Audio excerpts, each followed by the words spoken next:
नमस्कार मित्रमैत्रिणींनो, जपानमध्ये गार्बेज डिस्ट्रीब्युशनच्याही खूप वेगवेगळ्या पद्धती आहेत. ते कशाप्रकारे सेग्रिगेट केलं जातं आणि कशाप्रकारे डिस्ट्रीब्यूट होतं ते मी आज तुम्हाला दाखवणार आहे. माझ्या घराच्या जवळ हे कम्युनिटी सेंटर आहे, जिथे की आम्हाला सगळा कचरा सेग्रिगेट करून ठेवायला सांगितला जातो. तुम्ही बघू शकता, इथं हे सारे कार्टन्स, नको असलेले पेपर्स हे व्यवस्थित डिस्ट्रीब्यूट केलेले आहेत. अगदी व्यवस्थित पॅक करून चांगल्या बॅगमध्ये तुम्हाला हे इथे ठेवावे लागतात. यानंतर तुम्ही यूज करत नसलेले काही मेटल बॉक्स आहेत, काही इलेक्ट्रॉनिक अप्लायन्सेस आहेत जे की खराब झालेले आहेत. अशा बऱ्याचशा गोष्टी तुम्ही इथे डिस्ट्रीब्यूट करून व्यवस्थित ठेवू शकता. जसं की तुम्ही बघू शकता की इलेक्ट्रॉनिक अप्लायन्सेस आहेत, मेटल बॉक्स आहेत जे तुम्ही यूज करत नाही आहात किंवा जे खराब झालेले आहेत. अगदी छत्र्या ज्या तुटलेल्या आहेत किंवा आपण यूज करत नाही आहोत, या सगळ्या पण तुम्ही इथे ठेवू शकता. पुढे आहेत मेटलचे कॅन.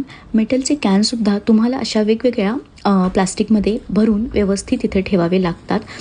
मेटल कॅन यूज करण्यामध्ये पण जपानचा अगदी फर्स्ट नंबर आहे असं म्हटलं तरी चालेल. खूप वेगवेगळ्या प्रकारचे मेटल कॅन तुम्हाला इथे बघायला मिळतील. पुढे आहेत हे यूज केलेले सेल, यूज केलेल्या लाईट्स. त्यानंतर इकडे आहेत हे प्रोपेलंट बॉटल्स. तेही तुम्हाला वेगळ्या पद्धतीने डिस्ट्रीब्यूट करावे लागतात, जसं की त्याच्यासाठी सेपरेट बॅग तुम्हाला इथे दिलेली आहे.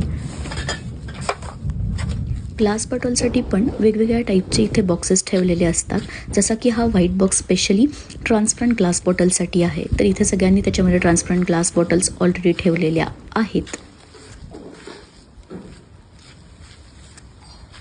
त्यानंतर हे येलो बॉक्स ब्राऊन ग्लास बॉटलसाठी आहेत.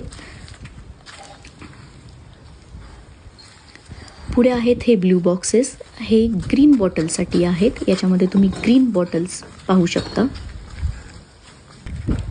पेट बॉटल्ससाठी पण या अशा ब्ल्यू कलरच्या बॅग्स इथे दिलेल्या आहेत. त्याच्यामध्ये तुम्हाला पेट बॉटल्स ठेवायच्या आहेत, जशा की ज्यूसच्या बॉटल्स, ड्रिंक्सच्या बॉटल्स, कोल्ड्रिंक्सच्या बॉटल्स, वॉटर बॉटल्स.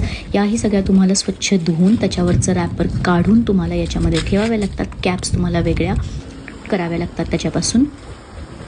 तर हे आहे जपानमधल्या कचऱ्याचं सेग्रिगेशन.